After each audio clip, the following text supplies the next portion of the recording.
প্রেমিক শিখর পাহাড়িয়ার সঙ্গে অনেকদিন ধরেই প্রেমের সম্পর্কে আছেন বলিউড অভিনেত্রী জাহ্নবী কাপুর। অবশ্য বিষয়টি নিয়ে বেশ ঢাকঢোলও পিটিয়েছেন এই অভিনেত্রী, কারণ শিখর পাহাড়িয়াকে যে তিনি ভালোবাসেন এতে কোনো সন্দেহ নেই। সম্প্রতি সামাজিক মাধ্যমে নিজের কিছু খোলামেলা ছবি প্রকাশ করে উষ্ণতা ছড়িয়েছেন জাহ্নবী। সেসব ছবিতে প্রেমিককে কৃতজ্ঞতা জানান এই বলিউড অভিনেত্রী। বিষয়টি অত্যন্ত পরিষ্কার, এই জাহ্নবী যেখানেই যান না কেন সঙ্গে বয়ফ্রেন্ডকে নিয়েই যান। এই সময় জাহ্নবীকে ক্যামেরা বন্দি করেছিলেন তার প্রেমিক। বয়ফ্রেন্ডের ক্যামেরার সামনে দিয়েছেন আদুরে পোজ।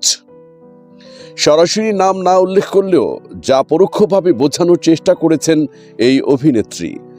সামাজিক মাধ্যমে শেয়ার করা ওই ছবিতে জাহ্নবী লিখেছেন, এটাই আমার সেরা ছুটি, এই মধুর স্মৃতিটা আমাকে দেওয়ার জন্য ধন্যবাদ প্রিয়।